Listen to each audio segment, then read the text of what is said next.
Bismillahirrahmanirrahim. Assalamualaikum warahmatullahi wabarakatuh. Alhamdulillahi wassalatu wassalamu ala rasulillahi wa ala alihi wa ashabihi wa mawalah. Allahumma alimna ma yanfa'una wanfa'na bima alamtana wa zidna ilman nafi'an ya rabbal alamin. Rabbi shrah li sadri wa yassir li amri wahlul 'uqdatam min lisani yafqahu qawli, amma ba'du. Bapak Ibu yang dirahmati oleh Allah Subhanahu wa taala, dimanapun Bapak Ibu berada, alhamdulillah pada pagi hari ini, di awal pekan ini, hari Senin, kita masih diberi kesempatan dan kemauan oleh Allah Subhanahu wa taala untuk sama-sama istiqomah dan mengaji di Sekolah Fikih Live di mata kuliah Ilmu Al-Qur'an dan Tafsir bersama Ustadz kita, guru kita Ustadz Ahmad Sarwat. Kita sapa beliau terlebih dahulu. Assalamualaikum Ustadz. Waalaikumsalam warahmatullahi wabarakatuh. Sudah ketemu awal pekan lagi Ustaz. Jadi kita ketemu lagi di ngaji Sekolah Fikih Live.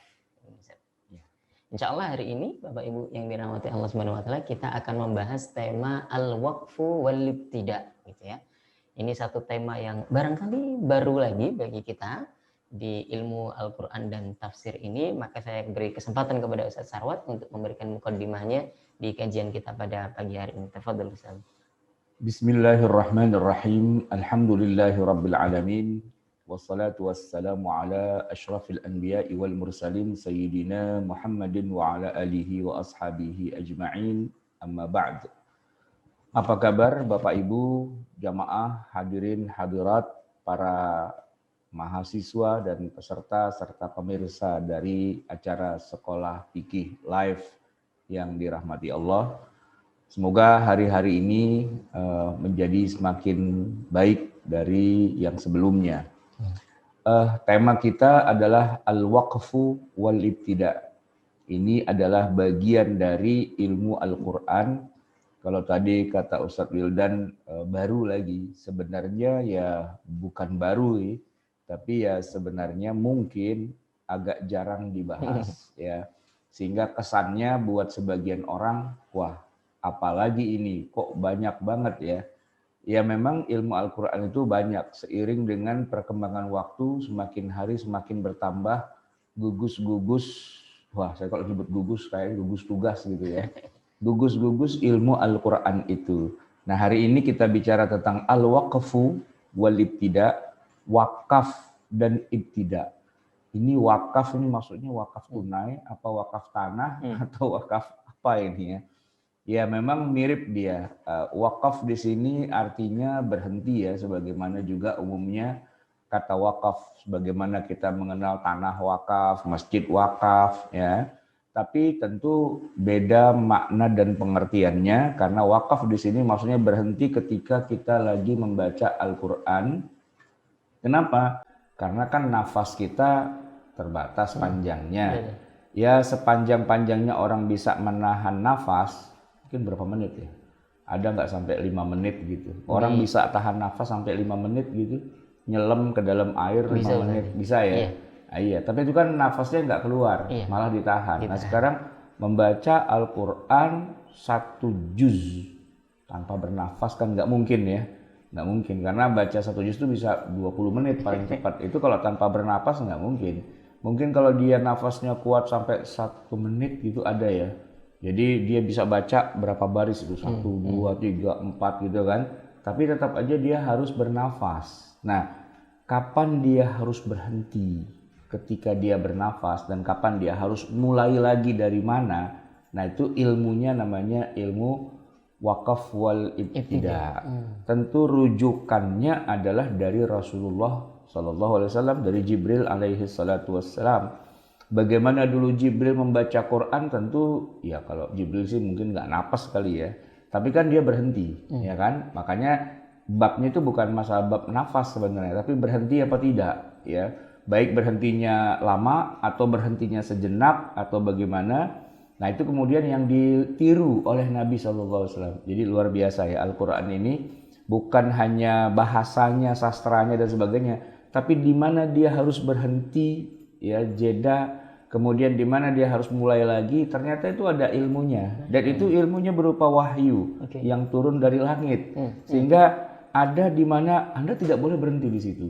Anda sebaiknya jalan terus, gitu kan? Itu ada penekanan-penekanan seperti itu yang pada masa itu sih Jibril tidak bilang kalau sampai sini kudu berhenti ya, awas lo, termasuk neraka lo, ya nggak begitu. Tapi dari apa yang selalu mereka dapatkan dari Rasulullah SAW, Nabi kalau sampai ayat itu tuh di bagian itu pasti berhenti, terus diterusin lagi dan sebagainya. Itu kan kemudian itu disarikan, dikumpulkan informasinya, diserap kemudian menjadi sebuah ilmu namanya al-waqfu wal-ibtida. Maka hari ini kita belajar ilmu yang penting nih, bagian dari ilmu membaca Al-Quran. Kalau kemarin kita bicara tentang tanda-tanda baca, ada yang namanya kemarin syakal, ada harokat, gitu kan, itu kan ilmu dhabt ya, bagaimana menambahkan tanda-tanda baca. Nah kalau sekarang kita nggak bicara tentang tulisan nih, tapi kita bicara tentang bagaimana membunyikan Al-Quran, khususnya pada saat dimana kita boleh berhenti dan dimana kita mulai lagi. Berhenti itu namanya wakaf, mulai lagi namanya ibtida. Begitu. Artinya berhenti dan lanjut ini pun juga ada ilmu tersendiri. Betul. Tidak sembarangan begitu. Tidak boleh sembarangan berhenti dan tidak boleh sembarangan mulai. Oke. Baik. Bapak Ibu. Karena apa? Karena bisa merubah arti. Bisa merubah arti. Misalnya nih saya kasih contoh yang sederhana. Dibaca surat Al-Asr, ya, wal asri innal insana lafi khusr. Terus dia berhenti di situ, selesai. Shadaqallahul azim. Nah, kan jadi kacau itu. Demi masa sesungguhnya manusia itu berada dalam kerugian. Maha benar Allah dengan segala firman-Nya. Wah, itu nggak selesai, itu nggak benar itu. Karena masih ada terusannya dan terusannya harus dibaca. Nah, karena belum sempurna. Ya Allah ketika menyampaikan sebuah statement, memang itu ayatnya beda sih, tapi dia tidak boleh berhenti di situ. Wakaf dalam arti selesai seluruhnya. Harus ada ibtidaknya lagi di mana dimulainya. Kira-kira begitu. Menarik Ustaz, karena tidak sembarangan soal berhenti dan lanjut ini karena bisa merubah arti begitu Ustaz. Baik, Bapak Ibu yang dirahmati Allah Subhanahu wa taala, kalau kita lihat di buku PDF kita, maka sudah kita siapkan ada beberapa subbab di sana. Kita akan bahas pengertiannya, kemudian urgensi apa pentingnya dari wakaf dan ibtidah ini, kemudian sejarahnya, pertumbuhan dan perkembangannya, kemudian di akhir itu ada kesimpulan dan saran. Baik, Bapak Ibu yang dirahmati Allah Subhanahu wa taala, sebagaimana biasanya kita samakan dulu persepsi kita soal apa itu definisi dari al-waqfu wal ibtidah. Oke, di bagian A pengertian Ustaz. Ya. Nabda bil qira'ah Ustaz. Ya, silakan. Bismillahirrahmanirrahim. Yang pertama wakaf. Definisi wakaf menurut Al-Ashmuni adalah qat'us sauti ala akhiril kalimati zamanan au huwa qat'ul kalimati amma ba'daha. Menghentikan suara sejenak pada akhir kata atau memutuskan suatu kata dari kata berikutnya. Bedanya apa? Yang pertama, qat'us sauti ala akhiril kalimati zamanan. Ini pengertian yang poin 1. Menghentikan suara pada akhir kata zamanan itu sejenak. Sejenak itu berarti dia masih mau lanjut. Tapi dia berhenti jeda di tengah-tengah gitu kan. Tapi ada juga yang kedua, huwa qat'ul kalimati amma ba'daha. Memutuskan suatu kata dari kata berikutnya. Berarti ini juga ini tidak sejenak nih, artinya putus sudah, qata gitu kan. Kalau yang pertama qat'u zamanan, yang kedua qata' tamaman, berhenti berarti di situ. Artinya saya udah mau berhenti nih baca Quran, selesai, udah nggak mau terusin lagi gitu ya. Jadi dua tuh, bisa saja berhenti yang sifatnya sejenak di tengah tapi masih mau lanjut, atau mau berhenti secara selesai secara keseluruhannya. Jadi sudah tidak ada lagi kata-kata yang mau dibaca sesudahnya karena sudah selesai begitu ya. Jadi ada dua hal sebenarnya di situ menurut Al-Ashmuni. Nah ini juga senada dengan definisi yang dituliskan oleh Al-Jazari, hanya saja Ashmuni tidak mensyaratkan keharusan menarik nafas dan niat meneruskan bacaan. Hal ini dikarenakan dia sebagaimana umumnya mayoritas ulama mutaqaddimin berpendapat bahwa wakaf, qata' dan sakat itu adalah 3 istilah dengan satu makna. Karena kita mengenal ada 3 itu. Ada wakaf, ada qata' dan sakat. Nah, gitu ya. Kalau wakaf apa? Ya wakaf itu berhenti sejenak tapi diterusin lagi. Kalau qata itu sudah selesai. Tapi kalau sakat, nah ini yang unik, saktah kita sering mengenalnya. Apa itu ya dia berhenti tapi dia tidak bernafas dan sebagainya gitu ya. Tidak dikaitkan dengan nafas gitu ya. Nah, sementara nanti ada ulama yang membedakan gitu antara tiga hal itu. Karena kalau definisi Al-Ashmuni ini semua dianggap sama lah gitu, semua dalam bab wakaf. Baik, itu soal wakaf. Kemudian kita bahas lagi soal ibtida. Nih ada dua istilah yang kedua. Ibtida ialah memulai untuk membaca Al-Quran baik setelah qata' maupun setelah wakaf. Nah, wakaf dan ibtida adalah dua hal yang tidak dapat dipisahkan dalam setiap tidak dapat dipisahkan. Dalam setiap wakaf selalu ada ibtida, namun ibtida tidak selalu dilakukan setelah wakaf. Iya, jadi ibtida ini selalu ada setiap ada wakaf gitu ya. Tapi setiap wakaf itu selalu ada ibtidanya, tapi setiap ibtida tidak harus dilakukan setelah wakaf, karena ibtida bisa jadi di awal. Ya kita mulai juga ibtida begitu kan ya.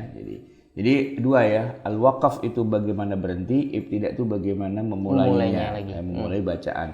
Baik setelah itu qata ataupun setelah wakaf begitu ya. Ya tentu kalau orang ibtida dari awal sekali dia perlu baca ta'awudz dan seterusnya kan. Ta'awudz, basmalah. Walaupun mungkin di tengah surat tiba-tiba saja baca imam nih ya di dalam sholat baca laqad sadaqallahu rasulahur ru'ya bil haqq. Nah itu dia disunnahkan membaca bismillah ya kan untuk ibtida yang awal sekali yang tidak ada terusan dari berhenti sebelumnya. Karena itu dianggap mulai pertama sekali. Disunnahkan baca bismillah, disunnahkan berta'awudz gitu kan. Tapi kalau ibtida yang meneruskan dari berhenti sebentar itu tidak harus baca bismillah lagi, tidak harus baca ta'awudz lagi. Jadi kalau ibtida dalam arti mutlaqan yaitu disunnahkan begitu, tapi kalau yang ibtida nyambung dari yang berhenti sejenak itu tidak perlu lagi.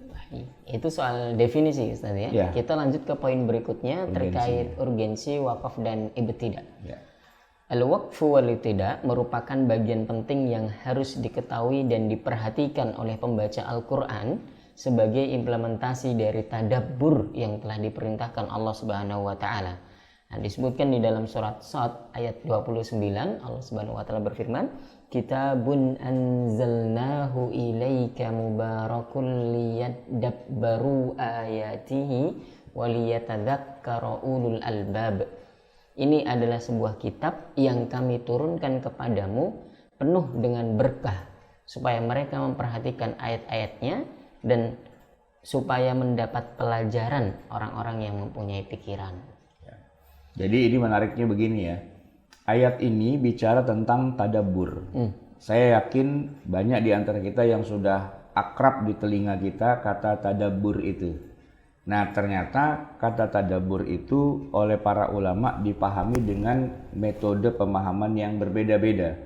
Sebagian teman-teman kita saya bertemu dengan banyak kalangan ya di Indonesia, di Jakarta khususnya. Kalau dibilang tadabbur itu apa kira-kira Ustaz Wildan? Kita tadabbur Al-Quran yuk, itu kira-kira apa? Yang dipahami oleh kebanyakan orang.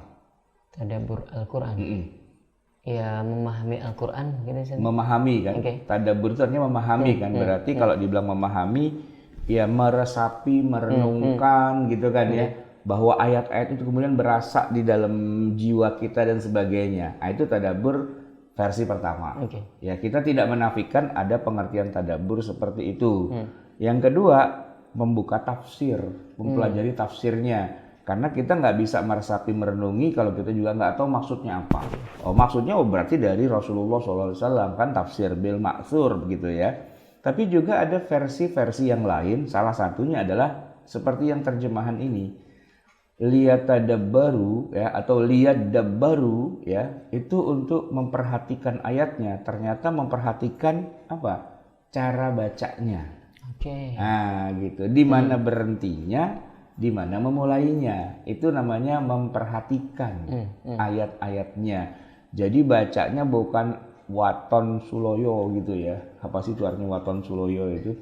Ya yang sifatnya seradak seruduk gitu kan. Jadi harus tepat, berhenti di sini, mulai di sini, berhenti di situ, mulai di situ, begitu. Biar kalau kalau kata orang Jawa tuh istilahnya apa? Tas-tes gitu ya.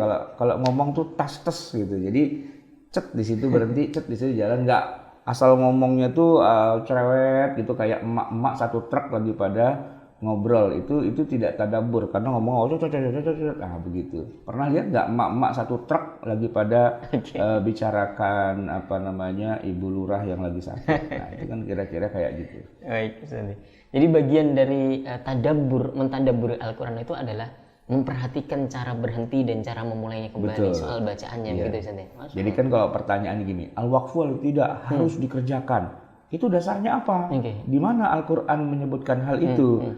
Mungkin sebagian kita langsung lari kepada warattilil Qur'ana tartila. Ya, bacalah Al-Qur'an dengan tartil.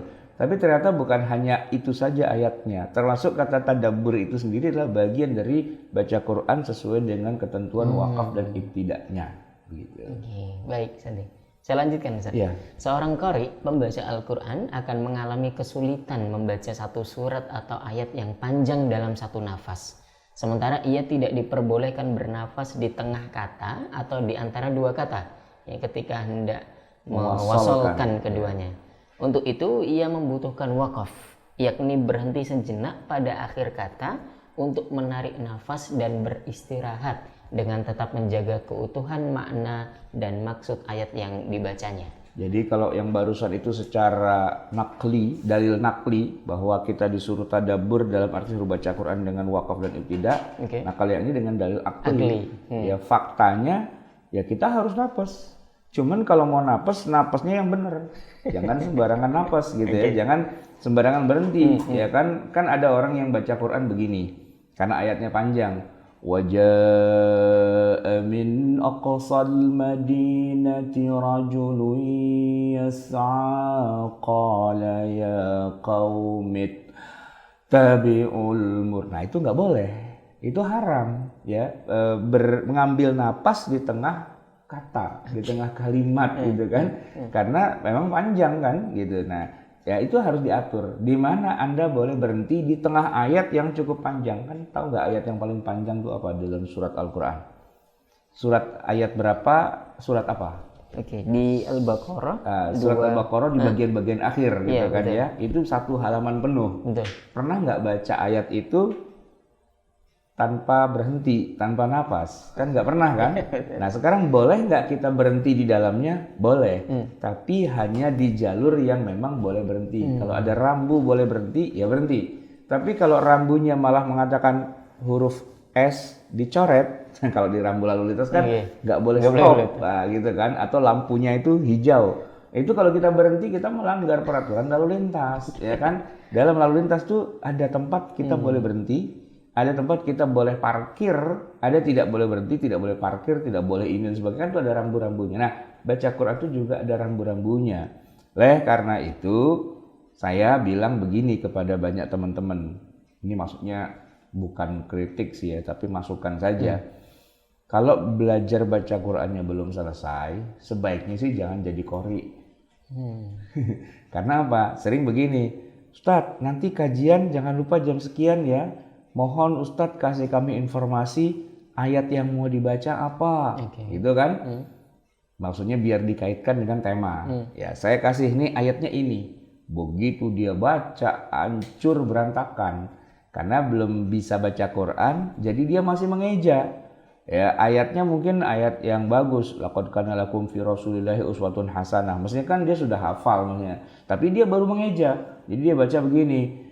Laqad kana lakum fi Rasulillahi uswatun. Nah, saya bilang minggir aja deh, jangan baca Quran. Orang baca Quran masih belepetan begitu, sok baca tilawah-tilawahan. Anda tuh nggak usah baca tilawah, Anda ngaji baca Quran yang benar dulu, baru tampil. Ini guru Qurannya terlalu ingin langsung muridnya belum apa-apa, udah langsung dikerek baca tilawah Quran sebelum kajian, itu jadi ngerusak. Saya bilang ini kita kelas tajwid apa kelas kajian gitu. Kalau kelas tajwid saya akan koreksi dari awal, berarti semua yang hadir harus saya koreksi nih bacaannya.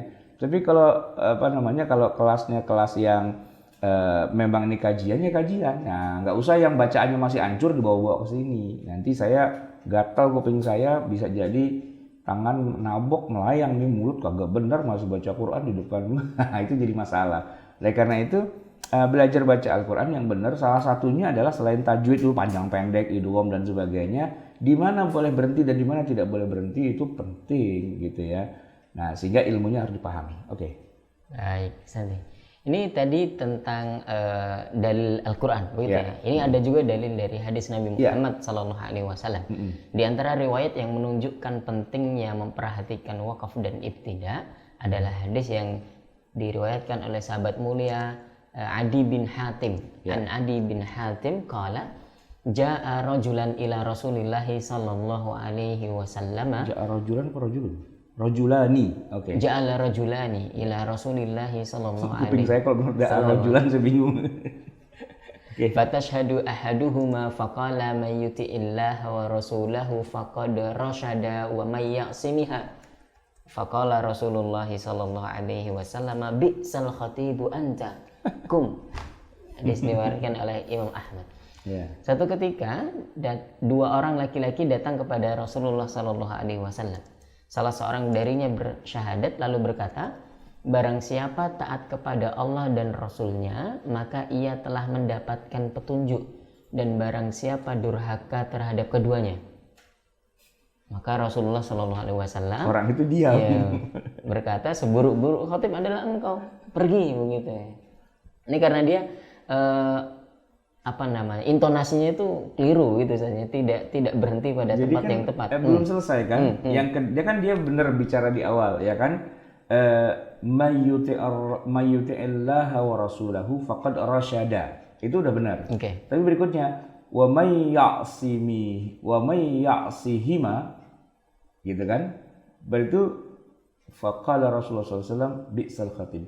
Kan belum selesai. Wa may ya'sihima, kenapa? Kan gitu kan, baru ada mubtada'nya. Khobarnya mana gitu kan. Orang itu berhenti. Jadi siapa yang taat pada Allah dan Rasulnya faqad rasyada, dia sudah dapat petunjuk. Namun siapa yang durhaka kepada Allah dan Rasulnya, wassalamualaikum warahmatullahi wabarakatuh. Lah mana jawabannya kan gitu. Kan harusnya dia menjelaskan karena dia menggunakan wa may ya'sihima. Terus kenapa? Nggak tahu, pokoknya udah selesai ya nggak boleh gitu. Ya kecuali begini, ini buat iklan gitu. Lalu bagaimana nasib orang yang durhaka pada Allah dan Rasulnya? Tunggu, jangan kemana-mana setelah yang satu ini. Nanti akan kita bahas. Nah itu kan berarti wakaf wal ibtida. Ini jangan wakaf kotok selesai. Enggak. Gimana jawabannya? Lu pikirin aja sendiri. Nah itu judulnya ngelawak stand up comedy itu kayak gitu. Maka Nabi mengatakan apa? Bi'sal khatibu anta. Nah, kamu tuh orang yang paling buruk kalau menyampaikan sesuatu sebagai khatib. Kum, bangun gitu. Ini bisa kata kum ini bisa pergilah gitu, atau bisa jadi kum bangun lagi, terusin yang tadi kamu omongin itu belum selesai begitu ya. Nah ini kasus yang pernah terjadi di zaman Rasulullah, memang tidak ada kaitannya dengan Al-Quran, tapi orang tidak boleh memotong pembicaraan nanggung yang belum selesai. Dalam pembicaraan yang biasa saja harus lengkap kalimatnya, ya kan, jumlahnya itu harus jumlah mufidah gitu kan. Nah, dalam ilmu nahwu kan kita bilang begitu kan, jumlah mufidah gitu. Nah ini dalam pembicaraan manusia. Bagaimana dengan perkataan Allah yang memang itu sudah ada ayatnya, kok Anda potong sekena-kenanya? Nah ini sebenarnya memelintir ayat tuh di situ sebenarnya kasusnya. Ya kan, memelintir ayat sering dipelintir. Kenapa? Dipotong sedemikian rupa, diambil hanya bagian itunya saja, padahal ada terusannya, padahal ada sebelumnya. Jadi ilmu wakaf wal ibtida ini sebenarnya tidak hanya tadi saya katakan kenapa harus dipelajari, karena dia bisa merubah arti. Nah, orang yang sering melintir ayat Quran itu salah satunya adalah dia dia berdosa karena itu haram dilakukan karena merubah arti Al-Quran. Qurannya maksudnya bukan itu atau belum selesai kalimatnya gitu kan, tapi sama dia sudah dipotong. Saya ingat satu kejadian dulu Ustaz Wildan. Ceritanya gini, antum tahu nggak kalender yang tahunan itu kan suka ada kaligrafinya. Nah suatu hari saya mencetak kalender nih untuk kita punya yayasan perguruan Darul Ulum. Nah kalender itu kita tinggal nyetak kopnya saja. Kalau kaligrafinya itu sudah ada di percetakan, tinggal kita mau pilih yang mana gitu kan.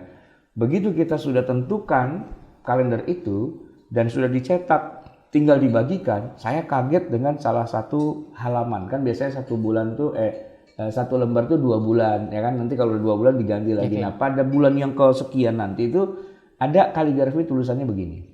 Hasbuna ma wajadna alaihi aba'ana. Udah berhenti sampai di situ. Hasbuna ma wajadna alaihi aba'ana. Nah, saya bilang, ini kalau bicara ayat Quran, ini ayat Quran. Tapi ini ungkapannya ungkapan orang kafir. Ungkapannya orang kafir. Kenapa kok dijadikan kaligrafi? Ya, seperti ayat Quran bunyinya apa? Ana rabbukumul a'la. Boleh nggak nulis kaligrafi di masjid gitu kan? Di hiasan-hiasan itu ana rabbukumul a'la. Boleh nggak kayak gitu? Ya kan nggak boleh kan? Atau potongan qul ya ayyuhal kafirun la a'budu ma ta'budun wa la antum 'abiduna ma a'bud gitu ya. Oh, itu nggak ada kalimatnya ya karena masih yang kata-kata kafir gitu loh. Ya kan, kata-kata kufur yang mana itu diucapkan oleh orang kafir. Itu kan nggak boleh dipotong segitu. Paling tidak harus dikasih penjelasan. Orang-orang kafir berkata, kan begitu. Maka kalender itu kita cetak ulang, bukan cetak ulang sih, kita tambahin lagi kata-kata itu. Orang-orang kafir berkata, hasbuna ma wajadna alaihi aba'ana. Cukuplah bagi kami apa yang sudah kami warisi dari orang-orang tua kami. Maksudnya apa itu? Menyembah berhala, kehidupan jahiliyah yang tidak islami dan sebagainya. Kata orang kafir, udah cukup itu aja. Kita nggak butuh lagi risalah samawiyah gitu. Kita cukup dengan apa yang diwariskan oleh nenek moyang kita saja. Nah itu kan keliru. Nah itu karena wakaf dan ibtida'nya nggak benar dalam pengutipan. Nah dalam baca Quran juga tidak boleh. Ini sebenarnya babnya termasuk bab baca Quran, tapi itu nggak boleh dilanggar karena dia akan merubah arti dan seringkali orang melakukan perubahan arti Al-Quran itu dari segi potong-memotong atau memelintir-melintir ayat. Ini soal potong-memotong dan memelintir tadi, kata orang ini yang bertemu dengan Nabi tadi itu juga karena dia berhentinya tidak tepat, jadi artinya bisa berubah Ustaz ya. Jadi dia berkata, barang siapa yang taat kepada Allah dan Rasulnya, maka ia telah mendapat petunjuk. Begitu pula barang siapa yang durhaka kepada keduanya. Wah, itu. Iya kan, bisa jadi kacau kan. Ini masa orang yang mendurhakai Allah dan Rasulnya itu disebut sebagai orang yang dapat petunjuk. Itu wawul ataf gitu kan ya. Man yuti'illaha wa rasulahu wa may ya'sihima faqad rasyada. Kan begitu kan. Wawunya jadi wawul ataf. Nah, itu enggak benar. Maka hati-hati membaca Al-Qur'an, dibaca utuh gitu kan. Bahkan enggak mentang-mentang ayatnya sudah selesai lantas kita sudah boleh pergi. Karena ya tadi innal insana lafi khusrin. Nah, itu belum selesai gitu, masih ada terusannya lagi ya kan. Atau ayat bunyi gini, fawailul lil musallin, sadaqallahul azim. Wah itu dosa itu. Kenapa? Loh, masa orang sholat itu masuk neraka wail atau celaka? Itu kan nggak boleh. Nah itu kalau di masjid itu, masjid apa nama masjidnya diambil dari Al-Quran. Apa? Masjid fawailul lil musallin. Nah kan kacau itu. Nggak ada yang mau datang. Kenapa? Celaka orang yang sholat lah. Nama masjid judulnya Fawailul lil Musallin, itu nggak boleh gitu kan. Nah kecuali kalau mau ditambahin, apa nama masjidnya? Nama masjidnya adalah Fawailul lil Musallin alladzina hum an sholatihim sahun. Wah panjang gitu nama masjidnya. Nah itu ya bisa juga sih, mentang-mentang masjidnya gede, jadi kita kasih nama yang panjang. Kalau musolanya kecil, musola Nur, nah gitu aja. Musola Al-Barakah kecil, tapi kalau masjidnya gede banget, masjid apa namanya? Fawailul lil Musallin alladzina hum an sholatihim sahun. Nah itu kelamaan itu bacanya. Kita lanjutkan Ustaz. Di poin yang ketiga ini, sejarah penyebaran wakaf dan ibtida. Pertama di masa awal. Pada mulanya para sahabat dan tabi'in mempelajari hal ihwal wakaf dan ibtida ini secara lisan. Di antara ulama salaf yang memiliki perhatian besar terhadap masalah tersebut adalah Abu Ja'far Yazid ibn Al-Qa'qa', kemudian ada Nafi' bin Abi Nu'aim, ada Amr bin Al-A'la, ada Ya'qub Al-Hadrami, kemudian ada Asim bin Abi An-Najud dan yang lain Itu sebagainya. Asim kenal kan? Asimnya Oh, kita. okay. Asimnya kita. Ya, Asim yang kita baca Qiraatnya, qiraat okay. Asim. Jadi beliau bukan cuma hanya guru qiraat, tapi juga guru Al-Qur'an secara keseluruhannya, termasuk nahwu shorof, termasuk nakatnya itu dhabtnya gitu ya, termasuk juga ini al-waqaf wal ibtida'nya. Itu satu paket semuanya. Oke. Sebagai contoh untuk mengajarkan wakaf dan ibtida, salah seorang tokoh tabi'in yang bernama Asy-Sya'bi berkata, apabila kamu membaca ayat kullu man 'alaiha fan, maka jangan berhenti atau wakaf sampai kamu membaca wa yabqa wajhu rabbika dzul jalali wal ikram. Nah, iya itu contohnya lagi kan. Karena kalau bilang kullu man 'alaiha fan, semua yang ada di atasnya itu fana, binasa. Berarti Allah juga termasuk dong yang binasa kan. Nah, ternyata ayat itu belum selesai, itu masih ada terusannya. Wa yabqa wajhu rabbika dzul jalali wal ikram. Maka yang yabqa, yang abadi, yang kekal adalah wajah Rabbmu dzul jalali wal ikram. Kan itu jadi lengkap kalimatnya walaupun dia dipecah dalam dua ayat. Dua ayat yang berbeda. Walaupun dipecah dalam dua ayat, tapi harus dibaca dua-duanya. Tidak boleh dibaca satu ayat saja. Sebagaimana tadi surat Al-Asr itu Zat, ya? Iya. Itu kan Surat ayat Al-Asr. 2 dan ayat 3. Iya, sama wa fawailul lil musallin. Kan begitu juga. Makanya hadis yang menyebutkan balighu anni walau ayah itu nggak boleh dibaca secara harfiah. Sampaikanlah padaku walaupun cuma satu ayat. Ntar dulu, ayatnya ini belum selesai.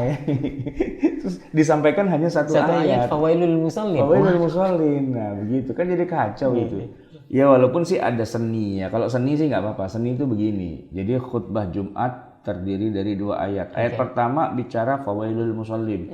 Pokoknya Anda tuh kalau walaupun udah sholat pokoknya salah, pokoknya celaka dan sebagainya dan seterusnya. Nah, khutbah Jumat yang kedua kecuali. Nah, kecuali adalah mereka yang dalam sholatnya itu begini dan seterusnya kan gitu bisa. Tapi itu kan masih satu wakaf dan ibtida gitu kan. Jangan terusannya Jumat depan. Nah, yang Jumat sekarang pada kafir dong berarti. Nah, itu nggak boleh gitu. Jadi kalau cuman sebagai, nah Quran kan mengatakan begitu kan. Fawailul musallin, iya, tapi ada terusannya, gitu kan. Kullu man 'alaiha fan, iya, tapi ada terusannya, begitu. Begitu juga innal insana lafi khusrin, tapi kan ada terusannya. Nah, jangan sampai itu dibaca dan terusannya nggak dibaca. Nah, dia berhenti sampai di situ, nah, harus dibaca seterusnya. Boleh misalnya begini. Kullu man 'alaiha fan. Terus dia ulangi. Kullu man 'alaiha fan wa yabqa wajhu rabbika dzul jalali wal ikram. Imma dia ulangi dan dia sambung wasal, atau dia wasal saja gitu kan. Boleh juga. Kullu man 'alaiha fan wa yabqa wajhu rabbika dzul jalali wal ikram. Boleh begitu, atau boleh dia sambung, dibalik lagi dia sambung. Kullu man 'alaiha fanin wa yabqa, gitu ya. Jadi menurut beliau yang tidak boleh itu ketika baca ayat 26 nih kullu man 'alaiha fan kemudian kotak selesai begitu Ustaz ya. Iya. Oke. Ya kalau dia wakaf boleh tapi harus ada ibtidanya. Nah, begitu. Baik. Kayak itu contoh ya di masa awal, di masa salaf. Oke. Kemudian itu masuk kepada masa tadwin. Jadi kalau tadi hanya dalam prakteknya saja harus gini kan masih pakai ngomong aja. Nah, kemudian apa-apa yang tadi sudah diomongkan secara teori itu di masa berikutnya ditadwin, ditulis. Nah, jadi kita sedang bicara ilmu al-waqfu wal ibtida itu kaitannya dengan ditulis di dalam mushaf, padahal mushaf itu tidak boleh ditambahin. Jadi kemarin kita bicara tentang ilmu dhabt, itu para ulama 40 tahun libur nggak menambahkan apapun, bahkan titik ya, titik pada huruf ba, ta, sa dan seterusnya itu nggak ada. Kemudian fathah, dhammah, kasrah itu nggak ada, ya kan? Sekarang baca Quran tidak boleh berhenti sembarangan. Boleh nggak ya kita kasih tanda, lu nggak boleh lo berhenti di sini. Nah gitu kan. Nah, itu yang jadi masalah. Kalau cuma dikasih tahu secara lisan, mushafnya nggak diapa-apain kan nggak masalah. sekarang kalau di dalam mushafnya dimasukin tanda-tanda wakaf itu gimana? Oke. Kemudian ketika masa tadwin tiba, lahir pula karya-karya di bidang wakaf dan ibtida yang umumnya ditulis oleh ahli qiraat dan ahli nahwu. Di antaranya Dirar bin Sard al-Mukri al-Kufi, kemudian ada Abu Amr ibnul Ala, ya, ada Hamzah bin Habib, ada Nafi bin Abdurrahman, ada Al-Kisai Abdul Hasan Ali bin Hamzah, Al-Yazidi, Ya'qub, Khalaf, kemudian ada Hafiz. Ya, itu kan para imam qiraat kita semua. Jadi imam qiraat itu bukan hanya sekedar begini loh riwayat dari Nabi bacanya dan sebagainya, tapi begini loh berhentinya gitu loh. Itu jadi tauqifi juga, itu berhenti dan tidak boleh berhenti. Ya sebagian tauqifi, sebagian juga ijtihadi gitu. Karena ada yang tauqifi yang dari Nabi itu enggak boleh dan sebagainya. Saktah itu juga tauqifi. Saktah itu contohnya apa? Yang ingat nggak saktah di dalam Al-Quran? Kalau tidak salah di surat Al-Mutaffifin misalnya, coba. Kalla bal rana ala qulubihim ma kanu yaksibun. Kalla bal rana ala, gitu kan. Sekarang apa manfaat saktah di situ? Merubah arti nggak kalau kita baca kalla bal rana ala? Merubah arti nggak? Kan nggak merubah arti. Tapi tetap wajib berhenti tanpa napas, disebut dengan istilah saktah. Kenapa? Apa alasannya? Tauqifi dari Nabi. Dulu Nabi kalau baca kallabal rana, itu dari Nabi. Maka ada yang dasarnya itu tauqifi, tapi juga ada yang dasarnya ijtihadi. Oke. Kita lanjut di pertumbuhan ilmu al-waqaf wal ibtida ini, di poin yang keempat tadi. Wakaf dan ibtida telah menjadi perhatian umat Islam sejak Al-Quran diturunkan. Rasulullah Sallallahu Alaihi Wasallam itu mengajarkan kepada para sahabat agar ketika membaca Al-Quran tidak menutup ayat tentang rahmat Allah dengan ayat yang berisikan siksaan atau sebaliknya, yakni dengan mewasalkan atau menggabungkan antara keduanya lalu wakaf. Nah, seperti membaca alladzina kafaru lahum adzabun syadidun walladzina amanu, dengan mewasalkan kata dan wakaf. Dengan mewasalkan kata dan wakaf pada kata syadid gitu. Hal ini dapat menimbulkan anggapan bahwa orang-orang beriman juga mendapat siksaan seperti orang-orang kafir, padahal maksud ayat tersebut tidak demikian. Ini persis dengan cerita yang di hadis Nabi Muhammad SAW tadi. Jadi kalau diperhatikan dalam teks itu kan ada tanda wakaf di atasnya, itu ada sholat gitu kan, shod, lam, ya gitu ya. Itu kalau nggak dikasih tanda itu ya, dan kemudian hanya titik di bagian akhir, kan bacaannya jadi alladzina kafaru lahum adzabun syadidun walladzina amanu, ya. Orang-orang yang kafir itu bagi mereka ada azab yang pedih, dan begitu juga orang-orang beriman. Kan kacau itu kan. Nah, itu merusak arti, berhenti di situ. Dalam penulisannya maka dikasih tanda wakaf, berhenti di situ, ya kan? Kalaupun mau langsung, jangan berhentinya di walladzina amanu. Iya. Jadi harus baca alladzina kafaru lahum adzabun syadid. Berhenti, kalimatnya udah selesai. Walladzina amanu. Nah, sedangkan orang yang beriman, nah begitu. Jadi jangan berhentinya alladzina kafaru lahum adzabun syadidun walladzina amanu. Nah, itu kacau, itu merusak itu. Hal ini dapat menimbulkan anggapan bahwa orang yang beriman juga mendapat siksaan seperti orang kafir, padahal maksud ayat tersebut tidak demikian, gitu ya. Oke. Nah, untuk menghindari anggapan yang salah, hendaknya pembaca Al-Quran memilih wakaf pada kata dan ibtida, memulai kembali bacaannya itu pada kata yang tepat juga hingga akhir ayat, begitu. Ya, itu saya salah nulis atau kurang. Untuk menghindari anggapan yang salah, hendaknya pembaca Al-Quran memilih wakaf pada kata syadid. Nah, pada kata syadid gitu ya. Dan ibtida mulai bacaannya itu walladzina amanu sampai akhir ayat. Sehingga maknanya sesuai dengan yang dikehendaki. Bahwa orang-orang yang kafir itu akan mendapatkan siksaan yang sangat berat, sedangkan orang-orang yang beriman dan melakukan kebajikan akan mendapatkan ampunan dan pahala yang besar dari Allah Subhanahu wa taala. Nah, demikianlah Rasulullah Sallallahu Alaihi Wasallam itu memberikan pelajaran tentang wakaf dan ibtida kepada para sahabat. mereka mempelajarinya sebagaimana mempelajari Al-Quran secara utuh begitu. Ya, oke. Baik, kita lanjut soal perkembangan wakaf dan ibtida. Ya. Para ulama berbeda pendapat dalam mengklasifikasikan wakaf. Sebagian dari mereka membaginya berdasar tingkat kesempurnaan makna. Itu bisa dibaca pada footnote. Oke. Ini 11. 12 saja. Kelompok ini membagi wakaf berdasarkan makna menjadi beberapa bagian yang diperselisihkan jumlah dan istilahnya. Antara lain ada yang membaginya menjadi 4 dengan istilah tam, kemudian mukhtar, kemudian kafi jaiz. Tam mukhtar, kafi jaiz, tam mukhtar, kafi jaiz, hasan mafhum dan qabih matruk. Ya. Ada pula yang membaginya menjadi 4 dengan istilah mutlak, jayyid, jaiz dan qabih. Ya, Ibnul Anbari dan As-Sakhawi membaginya jadi 3, yaitu tam, kafi dan qabih. As-Sajawandi membaginya menjadi 5, terdiri dari lazim, mutlak, jaiz, mujawaz liwajhin dan murakhas darurah. Sebagian ulama lagi membaginya menjadi 6, yaitu tam, tamam, hasan, mafhum, salih dan qabih. Sekelompok ulama lainnya membaginya menjadi 2 nih, tam dan qabih saja gitu. Dan masih banyak ini menurut para ulama khilafnya begitu saja pembagian atau klasifikasi dari wakaf ini. Jadi begini, adanya wakaf dan ibtida itu mutlak, tidak bisa dipungkiri. Dan harusnya kita menggunakannya juga jelas tadi dalilnya. Hanya saja nanti dalam mengklasifikasikan mana yang harus berhenti, mana yang tidak boleh berhenti. Nah itu para ulama ternyata membagi atau mengklasifikasi jenis wakaf dan ibtida. Ya, ada yang membaginya menjadi 4. Ya, misalnya tam mukhtar, kafi jaiz, hasan mafhum dan qabih matruk.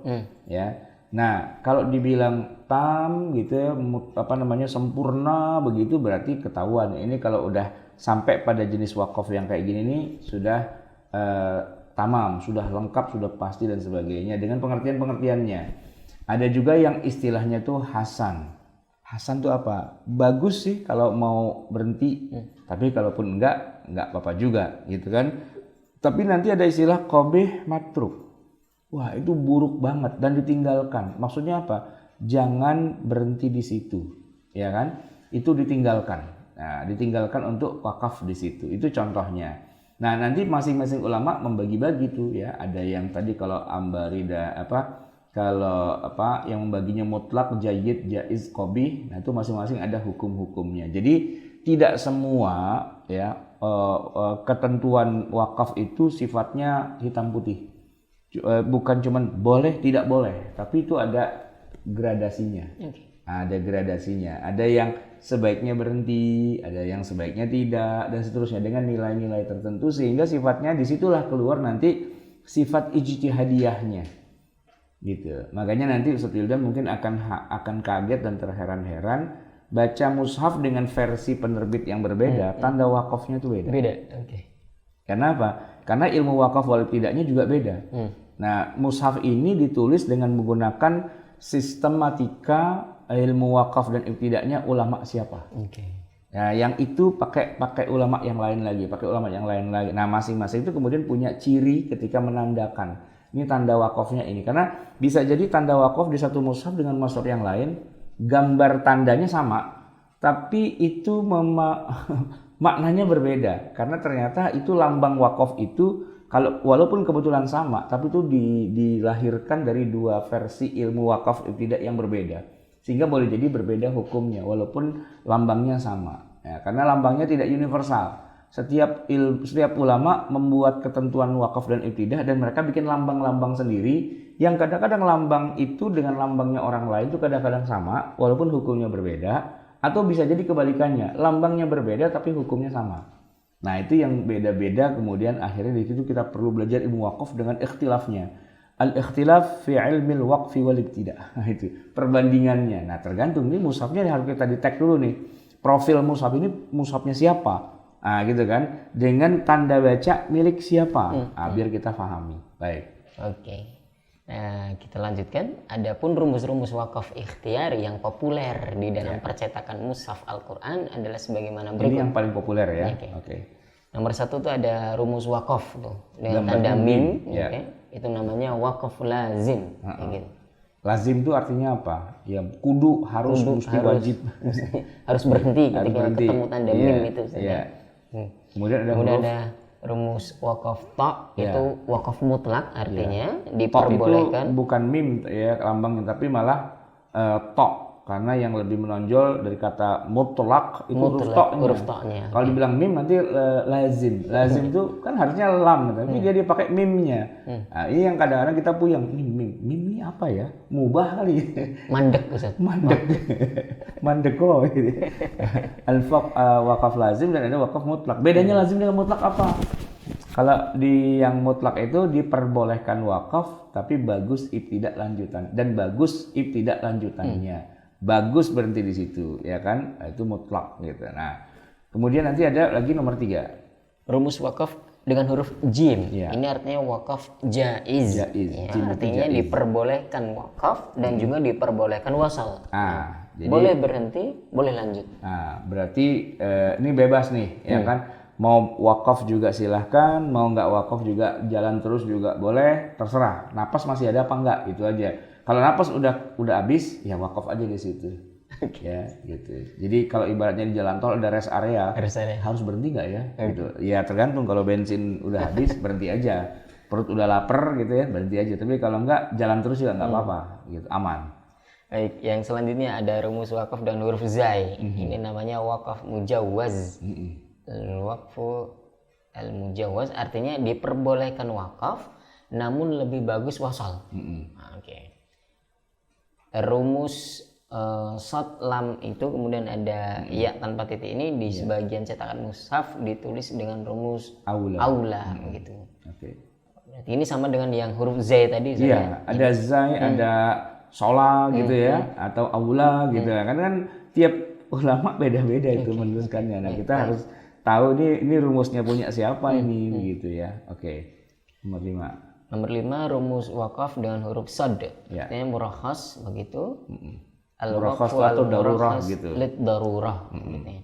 Artinya mengingat ayatnya panjang dan khawatir kehabisan nafas, diperbolehkan wakaf atau berhenti pada kalam atau pembicaraan yang sudah sempurna mafhum dan tidak usah ibtidak dari sebelumnya. Akan tetapi langsung pada lanjutannya gitu. Nah, itu kalau rumusnya shad doang gitu ya. Kadang-kadang kita sering lihat rumus itu dan kita nggak tahu maksudnya apa ya kan. Nah, itu nanti kalau yang bagus tuh ya, Quran elektronik itu kalau ada lambang-lambang itu bisa diklik keluar gitu. Oh, ini lambang ini maksudnya begini-begini menurut siapa atau menurut yang lain begini-begini itu. Ya, mushaf elektronik. Saya sering kali dimintai oleh banyak teman yang bilang, "Ustaz, saya bikin aplikasi Al-Quran." Terus saya lihat itu rasamnya pakai rasam apa? Waduh, nggak tahu, pokoknya saya copy aja dari internet gitu. Nah, itu dia masalahnya. Ente tuh ya pinter tapi ilmunya kurang banyak gitu. Dalam masalah penulisan Al-Quran itu ada namanya rasam gitu kan, apa rasam Utsmani apa Imla'i atau siapa, terus pakai riwayat atau pakai qiraatnya siapa, hafaz apa dan sebagainya. Nah, nanti juga ada tanda baca. Tanda baca itu versi siapa dan tanda baca itu maksudnya apa? Mestinya tuh begitu diarahin tangan kita, jari kita ke bagian tanda baca itu set gitu kan. Nah, itu harus keluar tuh maksudnya apa, tanda-tanda baca itu. Oh gitu Ustaz ya, wah saya nggak tahu ilmunya.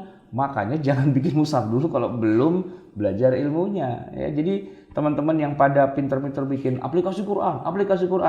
Saya lihat tuh aplikasi Qurannya gitu-gitu aja, cuman copy paste punya orang dan dia sendiri nggak tahu apa yang sedang dia buat. Bikin aplikasi Al-Quran tuh harus ngerti dulu ilmu Al-Quran, ilmu mushaf, ilmu dhabt, ilmu rasam, termasuk ilmu al-waqaf wal ibtidah, sehingga biar mushaf yang dia bikin itu bukan cuma copy paste, tapi mencerminkan di balik itu ada ilmu yang mendalam, yang dibutuhkan oleh orang-orang. Jadi tanda wakafnya kalau bisa diklik dan kemudian kita tahu hukumnya apa, begitu. Baik, terkait rumus yang kelima ini tentang huruf shad ini, cetakan Al-Quran masa kini ada yang tidak mempergunakan rumus wakaf tersebut, akan tetapi diganti dengan rumus wakaf jim, tadi sama seperti di atasnya. Nah, gitu. Kemudian selanjutnya yang keenam rumus wakaf ini Kalau tadi short lam begitu, ini qaf lam. Ya, artinya al-waqfu aula. Diperbolehkan wasal atau wakaf, namun lebih bagus wakaf, berhenti di situ. Al-waqfu aula. Kalau yang tadi itu al-waslu aula, gitu ya. Short lam, ini qaf lam. Kemudian yang ketujuh ada rumus wakaf lam alif nih. Artinya tidak, la takaf. La taqif. La takif huna. La waqfa fihi. Artinya tidak wakaf di sini atau jangan wakaf padanya, jangan berhenti padanya, kecuali bila tanda ini terdapat pada akhir ayat.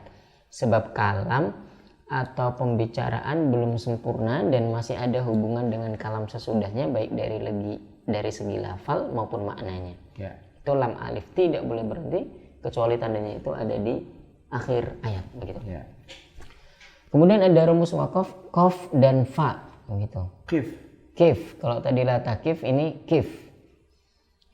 Artinya lebih bagus wakaf daripada wasal. Mushaf standar Indonesia mengganti tanda wakaf tersebut dengan rumus seperti tadi qaf dan lam, begitu. Lebih bagus wakaf aula, gitu kan. Al-waqfu aula. Kemudian ada rumus wakaf dengan huruf qaf saja nih. Artinya kesimpulan di antara ulama ahli wakaf adalah tidak mewakafkan padanya. Khulasatu maqalahul ulama la yuqifu alaiha.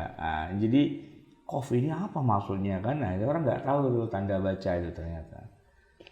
Saya pada saat saya masuk kuliah S3 di IKI itu, saya dites oleh Pak Kiai Ahmad Fatoni. Kemudian saya ditanya, bukan tajwid, bukan apa, dia tanya tanda-tanda wakaf. Saya bingung. Lah katanya bisa baca Quran gitu. Ya kalau bunyinya bisa Pak Kiai, tapi kalau ini tanda wakaf apa maksudnya? Lah udah, coba baca. Anda berhenti nggak di situ? Ya kalau menurut saya sih, ya jangan menurut saya, menurut tanda baca itu. Wah, saya nggak tahu Pak gitu. Lah kok gitu nggak tahu? Ya saya buka kalimat kunci. Ya karena itulah saya belajar di sini, biar saya bisa baca ini. Wah pintar, ya begitulah. Harusnya begitu ya. Nah, iya. Jadi emang nggak mudah itu ya kan, nggak tentang ustadz. Saya ini ustadz loh, ustadz kondang loh, banyak acara gitu kan, udah simatupang siang malam tunggu panggilan. Begitu baca Quran ditanya itu tanda wakaf maksudnya apa? Nggak bisa jawab, itu kan malu-maluin, ya kan? Tapi nggak apa-apa, ya bukannya nggak perlu malu, karena yang ngasih tahu adalah orang yang lebih ngerti, yang lebih pintar dan sebagainya. Oh ya saya mau belajar, ini tanda wakaf, itu maksudnya begini, maksudnya begitu, nah itu ya. Kita harus tahu diri bahwa kita tuh tidak pinter dan kita harus belajar, maka kita cari orang yang lebih pintar dari kita untuk mempelajari hal itu. Itu berlaku buat siapapun, bukan hanya buat orang awam, tapi juga para ustadz itu lebih penting lagi. Kenapa? Karena para ustadz itu seolah-olah dianggap oleh muridnya itu dia paling pintar, paling ngerti segala sesuatunya, terlanjur dianggap ngerti segala sesuatu, multiple intelijen gitu ya, padahal enggak juga. Ada keterbatasan dari yang tahu dengan yang tidak tahunya, kebanyakan yang tidak tahunya. Nah disitulah kita harus banyak belajar itu dan punya guru yang banyak, sehingga kalau ada seorang ustadz disodorin CV itu bukan anak berapa, istri berapa, bukan guru berapa. Ya coba tulisin daftar nama guru ente sesuai dengan bidang ilmunya. Saya belajar al-waqfu wal ibtida pada guru ini. Saya belajar ilmu qiraat hafaz dari Asim dari guru ini. Saya belajar nahwu sharaf dari guru ini. Sebanyak ilmu yang kamu kuasai, sebanyak itu pula jumlah guru Anda. Itu baru ustadz gitu. Jadi saya ingin bikin standar CV. Standar CV para ustadz. Setiap ustadz mau ceramah di suatu tempat, disodorin CV dulu dan CV-nya harus diisi. Apa isi CV-nya? Bukan tanggal lahir, bukan anak berapa, bukan alamat rumah di mana, dan bukan nomor HP, dan bukan. Tapi daftar ustadz yang pernah dia belajar sebelumnya. Gurunya dia siapa aja. Itu yang penting, itu yang harus dibacain. Jadi nanti sebelum khutbah Jumat, ya, ada pembaca acara. Hadirin, hari ini khotib kita adalah Ustadz Fulan, gitu kan. Ustadz Fulan ini pernah ngaji sama syekh ini dalam bidang ilmu ini, sebutin dulu semua, gitu loh. Nah setelah disebutin semua, baru inilah narasumber kita. Begitu. Jadi harus jelas ilmunya kan. Bukan asal yang penting pakai sorban, pakai peci, bisa ngomong Arab, jenggotan, berjidat hitam, celana cingkrang, langsung jadi ustadz. Nah, itu nggak bisa begitu. Harus jelas siapa gurunya. Oke. Baik. Yang selanjutnya ada rumus wakaf dengan huruf kaf nih. Kaf. Artinya apabila lafal yang di belakangnya ada tanda rumus wakaf demikian dengan huruf kaf tadi, itu berarti sama dengan tanda rumus wakaf sebelumnya. Kadzalik. Ya, yakni apabila tempat sebelumnya mempergunakan tanda wakaf jim, maka berarti tempat yang mempergunakan tanda wakaf kaf adalah tanda rumus wakaf jim juga begitu. Oh, oke. Berarti ini sama dengan tanda sebelumnya begitu saja kadzalik. Iya. Nah, ini kan agak susah kalau ini agak susah ini Ustaz. Ya karena harus kaf, ya kan. Jadi dia harusnya kan gini. Kalau emang sama sebelumnya tulis aja yang sama. Tulis aja makanya. Kan. Karena harus kaf gitu kan. Ya itu gaya orang menurut kan beda-beda gitu. Atau seperti ini Ustaz Wildan, di lampu lalu lintas belok kiri itu jalan terus atau tidak? Tergantung. Ya kan? Dia bilang apa? Belok kiri sesuai dengan lampu lalu lintas. Oh, berarti kalau merah ya nggak boleh.